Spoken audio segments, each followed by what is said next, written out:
பாரூக்கு 1 பாரூக்கும் பாபிலோனில் வாழ்ந்த யூதர்களும். பாரூக்கு பாபிலோனில் இருந்த பொழுது எழுதினார். பாரூக்கு நேரியாவின் மகன், நேரியா மக்சேயாவின் மகன், மக்சேயா செதேக்கியாவின் மகன், செதேக்கியா அசதியாவின் மகன், அசதியா இல்கியாவின் மகன்.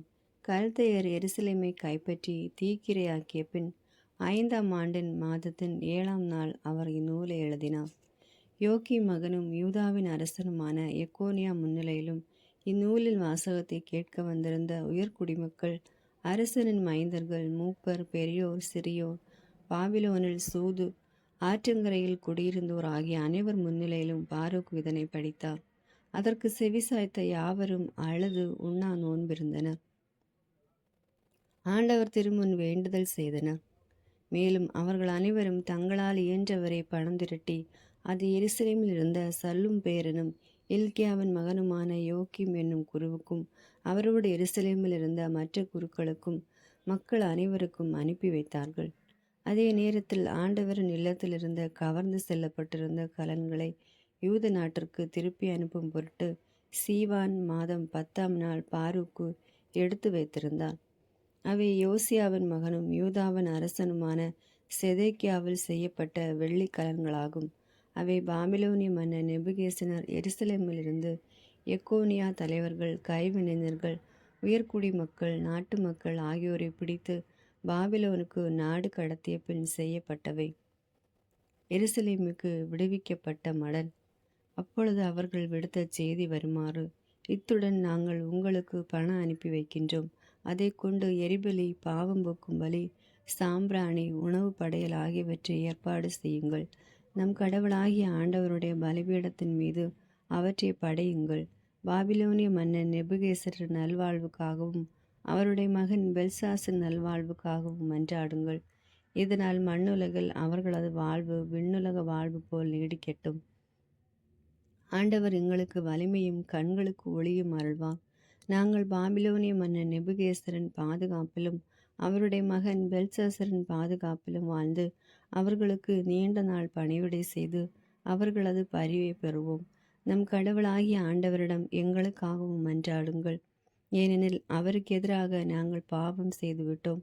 அதனால் அவருடைய சினமும் சீற்றமும் இன்று வரை எங்களை விட்டு நீங்கவில்லை. நாங்கள் உங்களுக்கு அனுப்பி வைக்கும் நூலை திருவிழா காலத்திலும் சபை கூடும் நாட்களிலும் ஆண்டவரின் இல்லத்தில் நீங்கள் பொதுவில் படித்து உங்கள் பாவங்களை அறிக்கையிடுங்கள். பாவ அறிக்கை. அப்பொழுது நீங்கள் சொல்ல வேண்டியது: நம் கடவுளாகிய ஆண்டவருக்கு நீதி உரியது. ஆனால் நமக்கும் யூதாவின் மக்கள், எருசலேமின் குடிகள், நம் அரசர்கள், தலைவர்கள், குருக்கள், இறைவாக்கினர்கள், மூதாதையர்கள் ஆகிய அனைவருக்கும் இன்று போல தலை குனிவுதான் உரியது. ஏனெனில் ஆண்டவர் முன்னிலையில் நாம் பாவம் செய்தோம். நம் கடவுளாகிய ஆண்டவருக்கு நாம் கீழ்ப்படியவில்லை. அவரது குரலுக்கு செவி சாய்க்கவில்லை. அவர் நமக்கு கொடுத்த கட்டளைகளின்படி நடக்கவும் இல்லை. நம் கடவுளாகிய ஆண்டவர் நம் மூதாதையாரை எகிப்து நாட்டிலிருந்து அழைத்து வந்த நாளிலிருந்து இன்று வரை நாம் அவருக்கு பணிந்து நடக்கவில்லை. அவரது குரலுக்கு செவி சாய்ப்பதில் ஈடுபாடு கொள்ளாமல் இருந்துவிட்டோம். ஆகவேதான் பாலும் தேனும் வழிந்தோடும் நாட்டை நமக்கு கொடுக்கும் பொருட்டு எகிப்து நாட்டிலிருந்து நம் மூதாதையாரை ஆண்டவர் அழைத்து வந்த பொழுது தம் அடியாரான மோசே வாயிலாக அவர் அறிவித்திருந்த கேடுகளும் சாபங்களும் இன்று வரை நம்மை தொற்றி கொண்டுள்ளன. மேலும் நம் கடவுளாகிய ஆண்டவர் நம்மிடம் அனுப்பி வைத்த இறைவாக்கினர் வாயிலாக பேசிய சொற்கள் எவற்றுக்கும் நாம் செவிசாய்க்கவில்லை. மாறாக நம்மில் ஒவ்வொருவரும் நம் தீய உள்ளத்தின் போக்கில் நடந்தோம். வேற்று தெய்வங்களுக்கு ஊழியம் செய்தோம். நம் கடவுளாகிய ஆண்டவர் முன்னிலையில் தீயென புரிந்தோம். 2ஆம் அதிகாரம். எனவே நமக்கும் இஸ்ரேலை வழிநடத்தி வந்த நம் நீதி தலைவர்கள், மன்னர்கள், தலைவர்கள், யூத நாட்டு மக்கள், இஸ்ரேல் நாட்டு மக்கள் ஆகிய அனைவருக்கு எதிராக தாம் கூறியிருந்த வாக்கை ஆண்டவர் நிறைவேற்றினார். எருசலேமுக்கு நேரிட்ட பெருங்கேடுகள் போன்று வானத்தின் கீழ் வேறெங்கும் இதுவரை நிகழ்ந்ததே இல்லை. மோசேயின் சட்டத்தில் எழுதியுள்ளவாறே இவை அனைத்தும் நிகழ்ந்தன. இதனால் நாம் ஒவ்வொருவரும் நம் சொந்த புதல்வர் புதல்வியருடைய சதையை தின்ன வேண்டியிருந்தது. மேலும் ஆண்டவர் இஸ்ரேல் மக்களை நம்மை சுற்றிலும் உள்ள எல்லா அரசுகளுக்கும் அடிமைகளாய் இருக்கும்படி ஒப்படைத்தார். அண்டை நாட்டார் அனைவர் நடுவிலும் அவர்களை சிதறடித்தார். பழிச்சொல்லுக்கும் பால் நிலத்துக்கும் உள்ளாக்கினார். இவ்வாறு நாம் உயர்த்தப்படாமல் தாழ்த்தப்பட்டோம். ஏனெனில் நம் கடவுளாகிய ஆண்டவரின் குரலுக்கு பணிந்து நடக்காமல் அவருக்கு எதிராய் பாவம் செய்தோம். நம் கடவுளாகிய ஆண்டவருக்கு நீதி உரியது. ஆனால் நமக்கு நம் மூதாதையாருக்கும் இன்று போல தனி குழிவுதான் உரியது. ஆண்டவர் நமக்கு அறிவித்திருந்த இக்கேடுகள் அனைத்தும் நம்மை வந்து அடைந்தன. ஆயினும் நாம் ஒவ்வொருவரும் நம் தீய உள்ளத்தின் போக்கிலிருந்து மனம் மாறும்படி ஆண்டவர் திருமன் கெஞ்சி மன்றாடவில்லை. ஆகையால் ஆண்டவர் நம் தீய செயல்கள் வெளிப்புடன் கவனித்து அவற்றுக்கு உரிய தண்டனையை நம்மீது சுமத்தினார். ஏனெனில் அவர் நமக்கு கட்டளையிட்டிருந்த செயல்கள் அனைத்திலும் நீதி பெறலாதவர். இருப்பினும் நாம் அவரது குரலுக்கு செவி சாய்க்கவில்லை. அவர் நமக்கு கொடுத்த கட்டளைகளின்படி நடக்கவும் இல்லை. விடுதலைக்காக மன்றாடல். இஸ்ரேலில் கடவுளாகிய ஆண்டவரே, கைவன்மையாலும் அடையாளங்களாலும் வியத்தகு செயல்களாலும் மாபெரும் ஆற்றலாலும் ஓங்கிய புயத்தாலும் எகிப்து நாட்டிலிருந்து மக்களை அழைத்து வந்தீர். அதனால் இன்று வரை உமக்கு புகழ் தேடிக் கொண்டீர். எங்கள் கடவுளாகிய ஆண்டவரை, நாங்கள் பாவம் செய்தோம், இறைப்பற்றில்லாதவர்களாய் வாழ்ந்தோம். உம்முடைய நீதி நெறிகள் எல்லாவற்றையும் மீறி நடந்தோம். உமது சீற்றம் எங்களை விட்டு நீங்கட்டும். ஏனெனில் வேற்றினத்தார் நடுவே உம்மால் சிதறடிக்கப்பட்டுள்ள நாங்கள் எண்ணிக்கையில் குறைந்துள்ளோம். ஆண்டவரே, எங்கள் மன்றாட்டுக்கும் விண்ணப்பத்துக்கும் செவிசாயும். பெயரின் பொருட்டு எங்களை விடுவியும். எங்களை நாடு கடத்தியோர் எங்கள் மீது இரக்கம் காட்ட செய்யும். இதனால் எங்கள் கடவுளாகிய ஆண்டவர் நீரே என்பதை உலகம் முழுவதும் அறிந்து கொள்ளும். ஏனெனில் இஸ்ரேலும் அவர் வழிமரபினரும் உமது பெயரை தாங்கியுள்ளனர். ஆண்டவரே, உமது தூய இல்லத்திலிருந்து எங்களை கண்ணோக்கும், எங்களை நினைவு கூறும். ஆண்டவரே, எங்களுக்கு செவிசாயும், கண்களை திறந்து பாரும். ஏனெனில் உயிர் உடலை விட்டு பிரிந்த நிலையில் பாதாளத்திற்கு சென்றோர் ஆண்டவரின் மாட்சியையும் நீதி செயல்களை அறிக்கையிட மாட்டார்கள். ஆனால் ஆண்டவரே, மிகவும் துன்புற்று குனிவுற்று தளர்வுற்று பார்வை குன்றி பசியுற்று திரியும் மனிதரை ஆட்சியையும் நீதியையும் அறிக்கையிடுவார். எங்கள் கடவுளாகிய ஆண்டவரே, எங்கள் மூதாதையார்கள் மன்னர்கள் ஆகியோருடைய நீதி செயல்களை முன்னிட்டு திருமன் நாங்கள் உமது இரக்கத்தை கெஞ்சி மன்றாடவில்லை. அடியார்களாகிய இறைவாக்கினர்கள் வாயிலாக நீர் கூறியிருந்தவாறு சினத்தையும் சீற்றத்தையும் எங்கள் மீது காட்டினீர். அவர்கள் உரைத்தது பின்வருமாறு. ஆண்டவர் இவ்வாறு கூறுகிறார்: நீங்கள் தாழ்பணிந்து பாபிலோன் மன்னருக்கு பணிவிடை புரிவீர்களாயின் நான் உங்கள் மூதாதையாருக்கு கொடுத்த நாட்டில் நீங்கள் தொடர்ந்து வாழ்வீர்கள். ஆனால் நீங்கள் ஆண்டவரின் குரலுக்கு செவி சாய்க்காமலும் பாபிலோனிய மன்னருக்கு பணிவிடை புரியாமலும் இருந்தால் யூதாவின் நகரங்களில் எருசலேமின் தெருக்களிலும் மகிழ்ச்சியின் ஒளியும் அக்களிப்பின் ஆரவாரமும் மணமக்களின் குரலொலி அற்றுப்போக செய்வேன். நாடு முழுவதும் குடியிருப்பார் என்று பாழடைந்து போகும். ஆனால் நாங்கள் உமது குரலுக்கு செவி கொடுக்கவும் இல்லை, பாபிலோனிய மன்னருக்கு பணிவிடை புரியவும் இல்லை. எனவே அடியார்களாகிய இறைவாக்கினர்கள் வாயிலாக நீர் கூறியிருந்ததை நிறைவேற்றினீர். அதாவது, எங்கள் மன்னர்களின் எலும்புகளும் மூதாதையர்களின் எலும்புகளும் அவர்களுடைய கல்லறைகளினின்று வெளியேற்றப்பட்டன. அவை வெளியே எறியப்பட்டு இதோ பகலின் வெயிலிலும் இரவின் குளிரிலும் கிடக்கின்றன. அவர்கள் பஞ்சம், வாள், கொள்ளை நோய் ஆகிய கொடுந்தேர்களுக்கு இரையாகி மடிந்தார்கள். இஸ்ரேல் வீட்டாரும் யூதா வீட்டாரும் தீச்செயல் புரிந்ததால் உனது பெயர் விளங்கும் இல்லத்தை இன்றுள்ள கீழ்நிலைக்கு உள்ளாக்கி விட்டீர். ஆயினும் எங்கள் கடவுளாகிய ஆண்டவரே, உமது பரிவுக்கும் இரக்கம் பெருக்கிற்கு ஏற்ப நீர் எங்களை நடத்தி வந்திருக்கிறீர். இஸ்ரேல் மக்கள் முன்னிலையில் உமது திருச்சட்டத்தை எழுதுமாறு அடியார் மூசிக்கு கட்டளையிட்ட நாளில் அவர் வாயிலாக நீர் மொழிந்தது இதுவே: நீங்கள் என் குரலுக்கு செவி சாய்க்காவிட்டால் இம்மாபெரும் மக்கள் கூட்டத்தை மிகவும் சிறியதாக்கி வேற்றினத்தார் நடுவே சிதறடிப்பேன். அவர்கள் எனக்கு செவி சாய்க்க மாட்டார்கள் என்பது எனக்கு தெரியும். ஏனெனில் அவர்கள் யாருக்கும் வணங்காதவர்கள். ஆனால் தாங்கள் அடிமைகளாக இருக்கும் நாட்டில் தங்கள் இயல்பான நிலைக்கு திரும்புவார்கள். அப்பொழுது தங்கள் கடவுளாகிய ஆண்டவர் நான் தான் என்பதை அவர்கள் அறிந்து கொள்வார்கள். ஏனெனில் கீழ்ப்படியும் உள்ளத்தையும் கேட்கக்கூடிய செவிகளையும் நான் அவர்களுக்கு கொடுப்பேன். அவர்கள் தாங்கள் அடிமைகளாக இருக்கும் நாட்டில் என்னை புகழ்வார்கள், என் பெயரை நினைவு கூறுவார்கள். தங்கள் பிடிவாதத்தினின்றும் தீச்செயல்களினின்றும் மனம் திரும்புவார்கள். ஏனெனில் அவர்கள் முன்னிலையில் பாவம் செய்திருந்த தங்கள் மூதாதையாரின் வழிகளை நினைவு கூர்வார்கள். அவர்களின் தந்தையராகிய ஆபிரகாம், ஈசாக்கு, யாக்கோபு ஆகியோருக்கு கொடுப்பதாக நான் ஆணையிட்டு உறுதியளித்த நாட்டுக்கு அவர்களை மீண்டும் அழைத்து வருவேன். அவர்கள் அதை ஆள்வார்கள். நான் அவர்களை பெருக செய்வேன். அவர்கள் எண்ணிக்கையில் குறைய மாட்டார்கள். நான் அவர்களோடு முடிவில்லா உடன்படிக்கை ஒன்றை செய்து கொள்வேன். அதனால் நான் அவர்களுக்கு கடவுளாயிருப்பேன். அவர்கள் எனக்கு மக்களாயிருப்பார்கள். என் மக்களாகிய இஸ்ரேலுக்கு நான் கொடுத்துள்ள நாட்டிலிருந்து அவர்களை இனிமேல் வெளியேற்ற மாட்டேன். 3ஆம் அதிகாரம். எல்லாம் வல்ல ஆண்டவரே, இஸ்ரேலின் கடவுளே, கடுந்துயரில் உழலும் ஆன்மாவும் கலக்கமுறும் உள்ளமும் உம்மை நோக்கி கூக்குரலிடுகின்றன. ஆண்டவரே, இக்குரலுக்கு செவி சாய்த்தருளும்.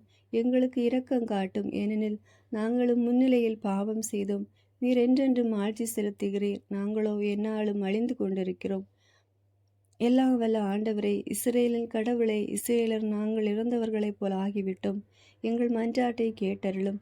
தங்கள் கடவுளும் ஆண்டவருமாகிய உமது குரலுக்கு செவி சாய்க்காமல் முன்னிலையில் பாவம் செய்தோருடைய மக்களின் வேண்டுதலையும் ஏற்றருளும்.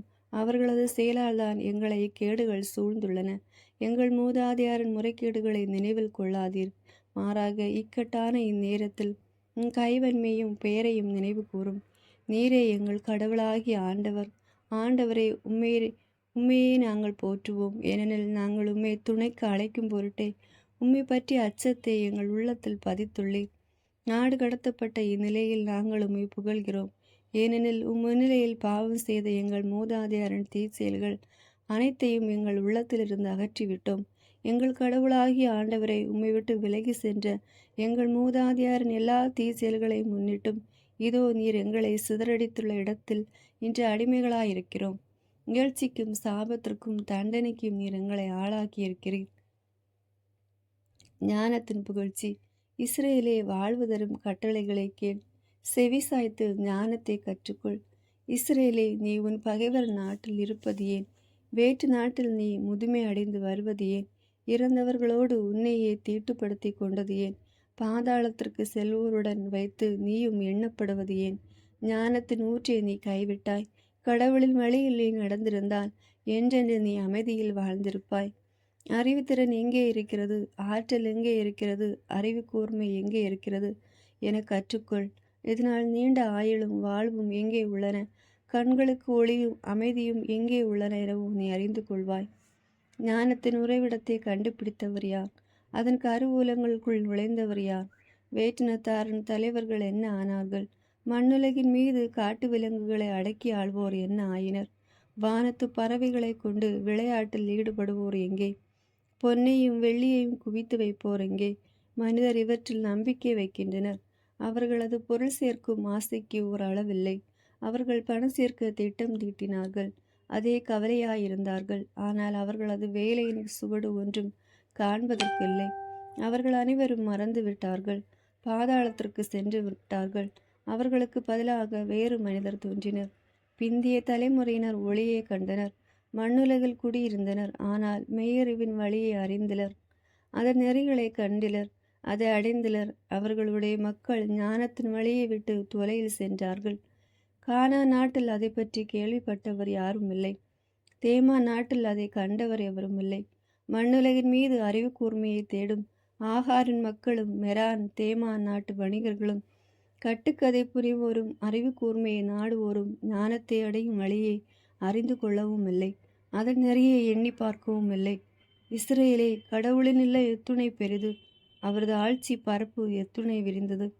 அது மிக பெரிது, எல்லையற்றது, உயர்ந்தது, அளவு கடந்தது. அங்கேதான் அரக்கர்கள் தோன்றினார்கள். தொடக்கம் முதல் புகழ் பெற்றிருந்த அவர்கள் மிகவும் உயரமானவர்கள், போரில் வல்லவர்கள். எனினும் கடவுள் அவர்களை தெரிந்து கொள்ளவில்லை. மெய்யறிவின் வழியை அவர்களுக்கு காட்டவும் இல்லை. அறிவுத்திறன் இல்லாததால் அவர்கள் அழிந்தார்கள். தங்கள் மடமையால் மடிந்தார்கள். வானகத்திற்கு ஏறி சென்று ஞானத்தை பெற்று கொண்டவர் யார்? முகில்களில் நின்று அதை கீழே குணர்ந்தவர் யார்? கடல் கடந்து சென்று அதை கண்டுபிடித்தவர் எவர்? பசுமன் கொடுத்து அதை வாங்குபவர் எவர்? அதை அடையும் வழியை அறிபவர் எவரும் இல்லை. அதன் நெறியை எண்ணி பார்ப்பவரும் இல்லை. ஆனால் எல்லா அறிபவர் ஞானத்தை அறிகின்றார். தம் அறிவு கூர்மையால் அதை கண்டடைந்தார். மண்ணுலகை எக்காலத்திற்கும் நிலைநாட்டினார். அதை கால்நடைகளால் நிரப்பினார். அவர் ஒளியை அனுப்பினார், அதுவும் சென்றது. அதை திரும்ப அழைத்தார், அதுவும் நடுக்கத்துடன் அவருக்கு பணிந்தது. விண்மீன்கள் தமக்கு குறிக்கப்பட்ட இடங்களில் நின்று ஒளி வீசி மகிழ்ந்தன. அவர் அவற்றை அழைத்தார், அவை இதோ உள்ளோம் என்றன. தங்களை படைத்தவருக்காக மகிழ்ச்சியோடு ஒளி வீசினர். இவரே நம் கடவுள், இவருக்கு இணையானவர் எவரும் இலர். மெய்யறிவின் வழி முழுவதும் கண்டவர் இவரே. தம் அடியார் யாக்கோபுக்கும் தாம் அன்பு கூர்ந்த மகன் இஸ்ரேலுக்கும் மெய்யறிவை ஈந்தவரும் இவரே. அதன் பின்னர் ஞானம் மண்ணுலகில் தோன்றிற்று, மனிதர் நடுவே குடிகொண்டது. 4ஆம் அதிகாரம். ஞானமே கடவுளுடைய கட்டளைகள் அடங்கிய நூல், என்றும் நிலைக்கக்கூடிய திருச்சட்டம். அதை கடைபிடிப்போர் அனைவரும் வாழ்வர், அதை கைவிடுவோர் உயிரிழப்பர். யாக்கோபே, திரும்பி வா, ஞானத்தை ஏற்றுக்கொள், அதன் ஒளியில் சீர்மையை நோக்கி நட. உனது மாட்சியை மற்றவருக்கு விட்டு கொடாதே, உன் சிறப்புரிமைகளை வேற்று மக்களினத்தாரிடம் இழந்து விடாதே. இஸ்ரேலே, நாம் பெயர் பெற்றோர், ஏனெனில் கடவுளுக்கு உகந்தது எது என்பதை நாம் அறிவோம். எருசலேமின் புலம்பலும் நம்பிக்கையும் புலம்பல். இஸ்ரேலின் புகழை நிலைநாட்டும் என் மக்களை வீறு கொள்வீர். நீங்கள் வேற்றினத்தாரிடம் விற்கப்பட்டது உங்கள் அழிவிற்காக அன்று. நீங்கள் கடவுளுக்கு சினமூட்டியதால் தான் பகைவரிடம் ஒப்படைக்கப்பட்டீர்கள். கடவுளை விடுத்து பேய்களுக்கு பலியிட்டதால் உங்களை படைத்தவருக்கு சினமூட்டினீர்கள். உங்களை பேணி காத்து வந்த என்றுமுள்ள கடவுளை மறந்தீர்கள். உங்களை ஊட்டி வளர்த்த எருசலேமை வருத்தினீர்கள். கடவுளின் சினம் உங்கள் மீது வரக்கண்டு எருசலேம் கூறியது, சீயோனின் அண்டை நாட்டவரை கேளுங்கள், கடவுள் எனக்கு பெருந்துயர் அனுப்பியுள்ளார். ஏனெனில் என்றும் உள்ளவர் என் புதல்வர். புதல்வியர் மீது நீ சுமத்திய அடிமைத்தனத்தை நான் கண்டேன். மகிழ்ச்சியோடு நான் அவர்களை பேணி வளர்த்தேன், ஆனால் அழுகையோடும் துயரத்தோடும் அனுப்பி வைத்தேன். நானோ கைம்பெண், எல்லாரோடும் கைவிடப்பட்டவள். என் பொருட்டு யாரும் மகிழ வேண்டாம். என் மக்களின் பாவங்களை முன்னிட்டு நான் தனிமையில் விடப்பட்டுள்ளேன். ஏனெனில் அவர்கள் கடவுளின் சட்டத்தை விட்டு விலகி சென்றார்கள். கடவுளுடைய நெறிமுறைகளை அவர்கள் அறிந்திலர், அவருடைய கட்டளைகளின் வழியில் சென்றிலர். நற்பயிற்சியின் நெறியில் அவர் தம் நீதியின்படி நடந்திலர். சீயோனின் அண்டை நாட்டவர் கூடி வரட்டும். என் புதல்வர் புதல்வியர் மீது என்றும் உள்ளவர் சுமத்திய அடிமைத்தனத்தை எண்ணி பார்க்கட்டும். ஏனெனில் அவர்களுக்கு எதிராய் தொலையிலிருந்து ஒரு நாட்டையும் வேற்றுமொழி பேசும் இரக்கமற்ற மக்களினத்தையும் கடவுள் கொண்டு வந்தான். அவர்கள் முதியோரை மதிக்கவில்லை, சிறுவர்களுக்கு இரக்கம் காட்டவில்லை. கைம்பெண்ணின் அன்பு மைந்தர்களை கடத்தி சென்றார்கள். புதல்வியரிடமிருந்து அவளை பிரித்து தனிமையில் விட்டு சென்றார்கள். நானோ உங்களுக்கு எவ்வகையில் உதவ இயலும்? இக்கேடுகளை உங்களுக்கு வருவித்தவரால்தான் உங்கள் பகைவரிடமிருந்து உங்களை விடுவிக்க இயலும். போங்கள் என் மக்களே, உங்கள் வழியை போங்கள். நான் கைவிடப்பட்டவள், அமைதிக்குரிய ஆடைகளை களைந்து விட்டேன், மன்றாட்டுக்குரிய சாக்குடை அணிந்துள்ளேன். என்றும் உள்ளவரை நோக்கி என் வாழ்நாள் முழுவதும் கூக்குரல் இடுவேன். என் பிள்ளைகளை வீறு கொள்வீர், கடவுளை நோக்கி கூக்குரல் இடுவீர். பகைவரின் ஆற்றலின் என்றும் கைவன்மையின் என்றும் அவர் உங்களை விடுவிப்பார். என்றும் உள்ளவர் உங்களை மீட்பார் என்னும் நம்பிக்கை எனக்கு உண்டு. தூயவரிடமிருந்து எனக்கு மகிழ்ச்சி கிடைத்தது, ஏனெனில் என்றுமுள்ள உங்கள் மீட்பர் விரைவில் உங்களுக்கு இரக்கம் காட்டுவார். நான் உங்களை துயரத்தோடும் அழுகையோடும் அனுப்பி வைத்தேன். கடவுளோ முடிவில்லா மகிழ்ச்சியோடும் அக்களிப்போடும் உங்களை மீண்டும் என்னிடம் அழைத்து வருவார். உங்கள் அடிமைத்தனத்தை இப்பொழுது காண்பது போன்று உங்கள் கடவுளிடமிருந்து வரவிருக்கும் மீட்பையும் சியோனின் அண்டை நாட்டார் விரைவில் காண்பர். அம்மீட்பு மிகுந்த மாட்சியோடும் என்றுமுள்ளவரின் பேரொளியோடும் உங்களை வந்தடையும். என் மக்களே, கடவுளிடமிருந்து உங்கள் மீது வந்துற்ற சினத்தை பொறுமையோடு தாங்கிக் கொள்ளுங்கள். உங்கள் பகைவர் உங்களை துன்புறுத்தியுள்ளனர், ஆனால் அவர்களது அழிவை நீங்கள் விரைவில் காண்பீர்கள். அவர்களை ஏறி மிதிப்பீர்கள். செல்லமாய் வளர்க்க பெற்ற என் மக்கள் கரடுமுரடான பாதையில் நடந்தார்கள். பகைவர் கவர்ந்து செல்லும் ஆட்டு மந்தை போன்று அவர்கள் கடத்தி செல்லப்பட்டார்கள். என் மக்களை வீறு கொள்வீர், கடவுளை நோக்கி கூக்குரலிடுவீர். இவ்தீரங்களை உங்கள் மீது அனுப்பி வைத்தவர் உங்களை நினைவு கூர்வார். கடவுளை விட்டு அகன்று செல்வதில் முன்பு நீங்கள் முனைந்து நின்றீர்கள். அதைவிட பன்மடங்கு ஆர்வத்துடன் அவரை தேடும் பொருட்டு இப்பொழுது அவரிடம் திரும்பி வாருங்கள். ஏனெனில் இக்கேடுகளை உங்கள் மீது வர செய்தவரை உங்களுக்கு முடிவில்லா மகிழ்ச்சியையும் மீட்பையும் அருளுவார்.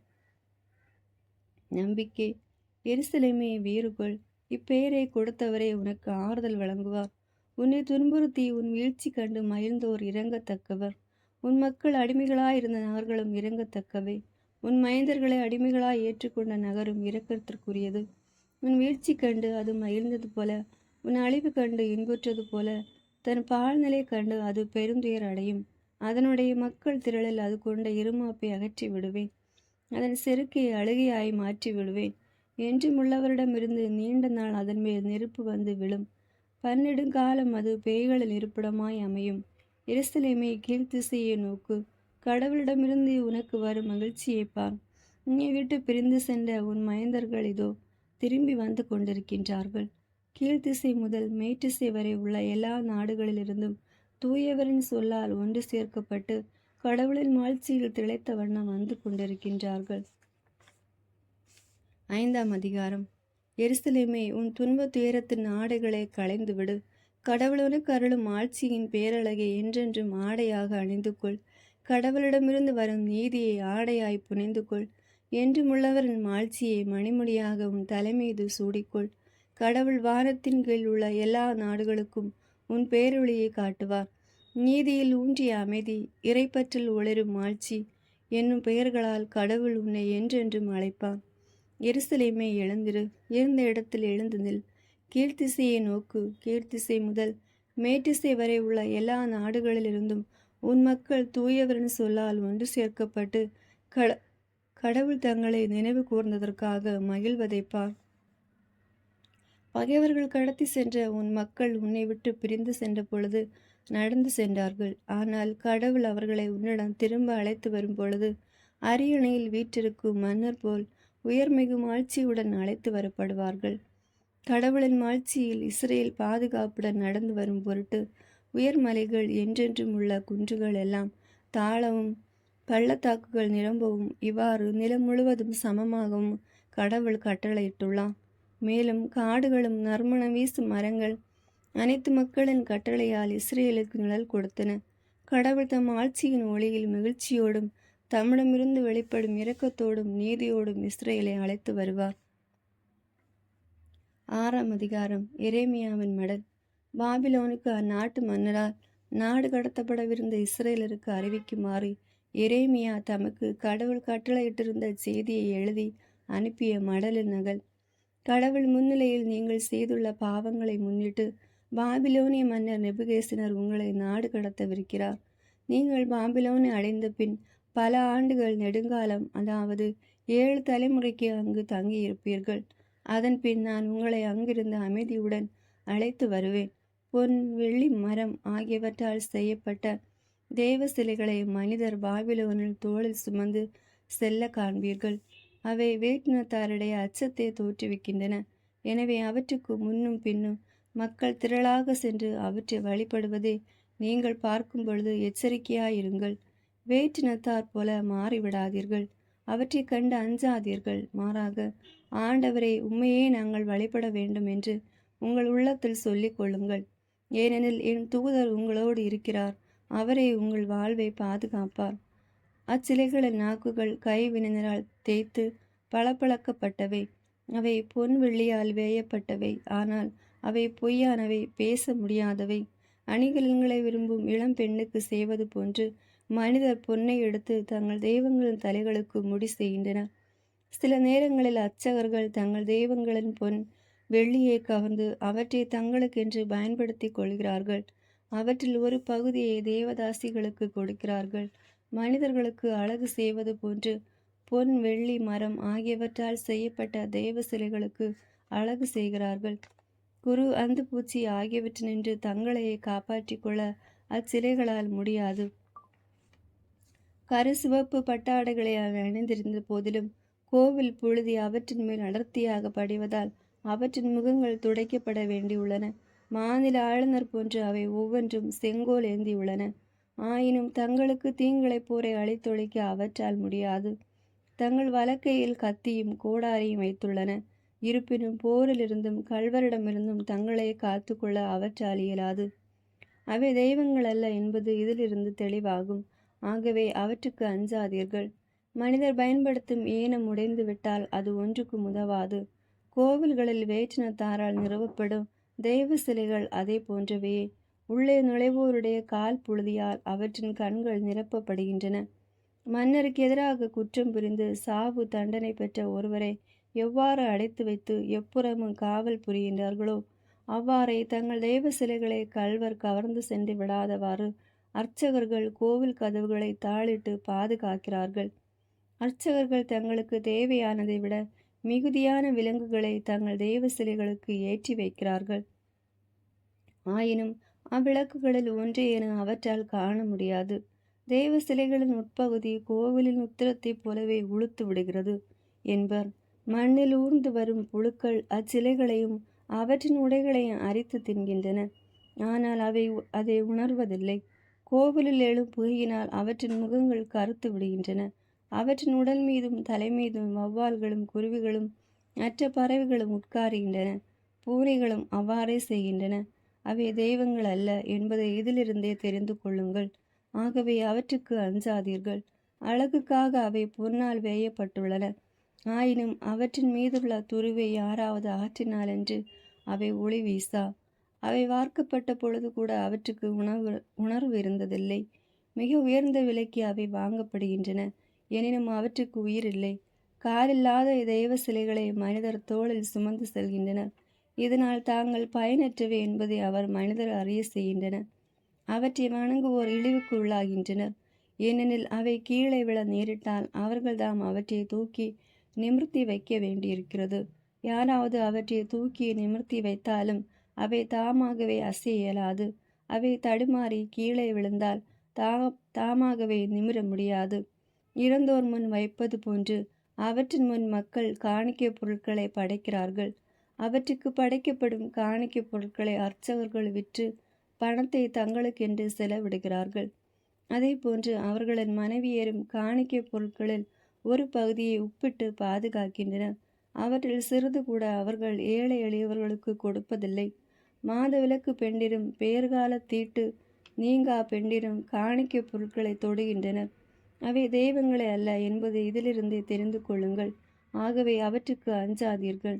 பொன், வெள்ளி, மரம் ஆகியவற்றால் செய்யப்பட்ட சிலைகளுக்கு பெண்கள் உணவுப் பொருள்களை படைக்கிறார்கள். இவ்வாறு இருக்க அவற்றை தெய்வங்கள் என்று அழைப்பது எவ்வாறு பொருந்தும்? அவற்றின் அர்ச்சகர்கள் தலையையும் தாடியையும் அழித்து கொண்டு தலையில் முக்காடின்றி கிழிந்த ஆடைகளை அணிந்த வண்ணம் கோவில்களில் அமர்ந்திருக்கிறார்கள்.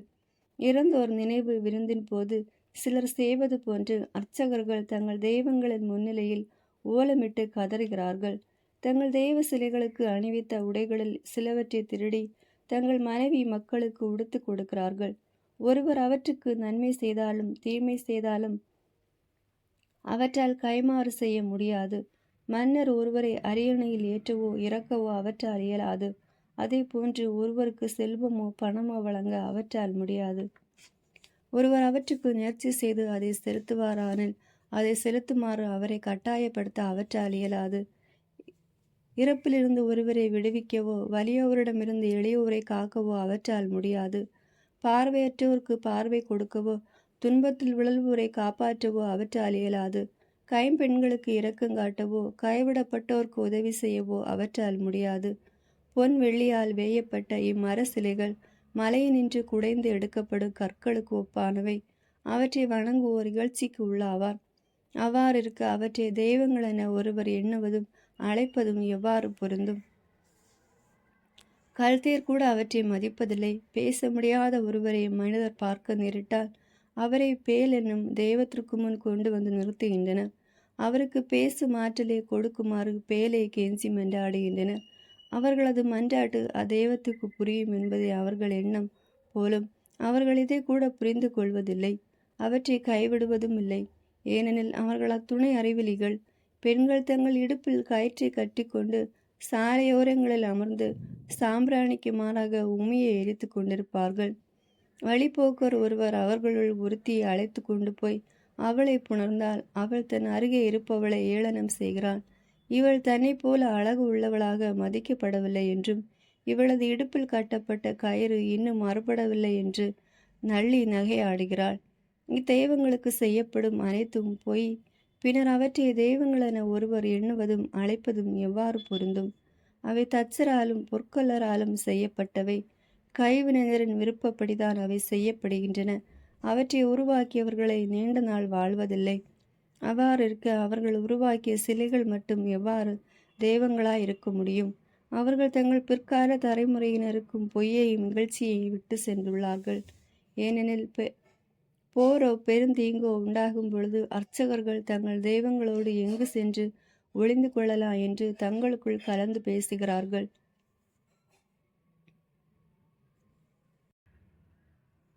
போரிலிருந்தோ பெருந்தீங்கிலிருந்தோ தங்களை காத்து கொள்ள முடியாத இச்சிலை தெய்வங்களை அல்ல என மனிதர் அறியாமல் இருப்பது எவ்வாறு? அவை வெறும் மரத்தால் செய்யப்பட்ட பொன் வெள்ளியால் வேயப்பட்டவை. ஆகவே அவற்றின் பொய்யே பின்னர் தெரிய வரும். அவை தெய்வங்கள் அல்ல, மனிதரின் வெறும் கை வேலைப்பாடுகளை என்பதும் அவற்றுக்கு கடவுளின் ஆற்றல் ஒன்றுமில்லை என்பதும் மக்களினத்தார் மன்னர்கள் அனைவருக்கும் தெளிவாகும். பின் அவை தெய்வங்கள் அல்ல என்பதை யாரை அறியா? அவை நாட்டுக்கு மன்னர்களை ஏற்படுத்துவதும் இல்லை, மனிதருக்கு மழை பொழிய செய்வதும் இல்லை. அவை தங்களுக்கே தீர்ப்பு வழங்கி கொள்வதும் இல்லை, முறைகேடானவரை விடுவிப்பதும் இல்லை. ஏனெனில் இது அவற்றால் இயலாத செயல். அவை வானத்திற்கும் நிலத்திற்கும் இடையே அலைந்து திரியும் காக்கைகளைப் போன்றவை. பொன் வெள்ளியால் வேயப்பட்ட மர சிலைகள் உள்ள கோவில்களில் தீப்பற்றினால் அவற்றின் அர்ச்சகர்கள் தப்பியோடி தங்களை காப்பாற்றிக் கொள்வார்கள். அவையோ உத்திரங்களைப் போல் எரிந்து போகும். மேலும் மன்னர்களையோ பகைவர்களை எதிர்த்து நிற்க அவற்றால் முடியாது. பின்பு அவற்றை தெய்வங்கள் என எண்ணுவதோ ஏற்றுக்கொள்வதோ எவ்வாறு பொருந்தும்? மரத்தால் செய்யப்பட்டு பொன் வெள்ளியால் வேயப்பட்ட சிலைகளால் கள்வரிடமிருந்தும் கொள்ளையரிடமிருந்தும் தங்களையே காத்து கொள்ள இயலாது. அவற்றின் பொன்னையும் வெள்ளியையும் அவை அணிந்திருக்கும் உடைகளையும் வலியோர் கவர்ந்து செல்லும் பொழுது அவற்றால் தங்களையே காப்பாற்றி கொள்ள முடியாது. எனவே இத்தகைய பொய் தெய்வங்களை இருப்பதை விட ஆற்றல் படைத்த ஒரு மன்னராய் இருப்பதே மேல். இத்தகைய பொய் தெய்வங்களை இருப்பதை விட தன் உரிமையாளருக்கு வீட்டில் பயன்படும் ஏனமாயிருப்பதே மேல். இத்தகைய பொய் தெய்வங்களாய் இருப்பதை விட வீட்டில் உள்ள பொருட்களை பாதுகாக்கும் ஒரு கதவாயிருப்பதே மேல். இத்தகைய பொய் தெய்வங்களாய் இருப்பதை விட அரண்மனையில் ஒரு மரத்தூணாய் இருப்பதே மேல். கதிரவன், நிலா, விண்மீன்கள் ஆகியவை ஒளி வீசி தங்களுக்கு குறித்த அலுவலை செய்வதால் கீழ்ப்படுகின்றன. அதுபோன்று மின்னல் வெட்டும் பொழுது அதை பரவலாக பார்க்கலாம். அவ்வாறே காற்றும் எல்லா நாடுகளிலும் வீசுகிறது. உலகெங்கும் சென்று பரவும்படி கடவுள் முகில்களுக்கு கட்டளையிட அவர் கட்டளையிட்டவாறே அவை செல்கின்றன. மலைகளை காடுகளை அழிக்க மேலிருந்து அனுப்பப்படும் நெருப்பும் தனக்கு கட்டளையிட்டவாறே செயல்படுகிறது. ஆனால் இத்தெய்வ சிலைகள் தோற்றத்திலோ ஆற்றலிலோ மேற்சொன்ன படைப்பு பொருட்களோடு ஒப்பிட முடியாதவை. மனிதருக்கு தீர்ப்பு வழங்கவோ நன்மை செய்யவோ அவற்றால் முடியாது. எனவே அவற்றை தெய்வங்கள் என ஒருவர் எண்ணவோ அழைக்கவோ கூடாது. அவை தெய்வங்கள் அல்ல என நீங்கள் அறிந்து கொள்ளுங்கள். ஆகவே அவற்றுக்கு அஞ்சாதீர்கள். அவை மன்னர்களை சபிப்பதுமில்லை, அவர்களுக்கு ஆசி வழங்குவதுமில்லை. அவை மக்களினத்தார் நடுவே வானத்தில் அடையாளங்கள் காட்டுவதும் இல்லை. கதிரவனைப் போல சுடரொளி விடுவதும் இல்லை, நிலாவைப் போல் ஒளி வீசுவதும் இல்லை. அச்சிலைகளை விட காட்டு விலங்குகள் மிகவும் மேலானவை. ஏனெனில் பாதுகாப்பான இடங்களுக்கு தப்பியோடி தங்களையே காப்பாற்றி கொள்ள விலங்குகளால் இயலும். அச்சிலைகள் தெய்வங்கள் என்பதற்கு எவ்வகை சான்றுமில்லை. ஆகவே அவற்றுக்கு அஞ்சாதீர்கள். வெள்ளரி தோட்டத்தில் வைக்கப்படும் பொம்மை காவல் புரிவதில்லை. மரத்தால் செய்யப்பட்ட பொன் வெள்ளியால் வேயப்பட்ட தெய்வ சிலைகளும் அத்தகையனவே. பொன் வெள்ளியால் வேயப்பட்ட மர சிலைகள் பறவைகளெல்லாம் வந்து உட்காரும் தோட்டத்து முச்சடிக்கும் இருளில் எறியப்பட்ட பிணத்துக்கும் ஒப்பானவை. அவற்றின் மீது உள்ள கரும் சிவப்பு பட்டாடை, மெல்லிய உடை ஆகியவற்றை பூச்சி அரித்து விடுகிறது. இதிலிருந்தே அவை தெய்வங்கள் அல்ல என்பதை நீங்கள் அறிந்து கொள்ளலாம். இறுதியில் அவையும் அரித்து தின்னப்பட்டு நாட்டுக்கு இகழ்ச்சியாய் அமையும். எனவே சிலைகளை வழிபடாத நீதிமான சிறந்தவர் இகழ்ச்சி அவரை அணுகாது. ஆமேன். God bless you.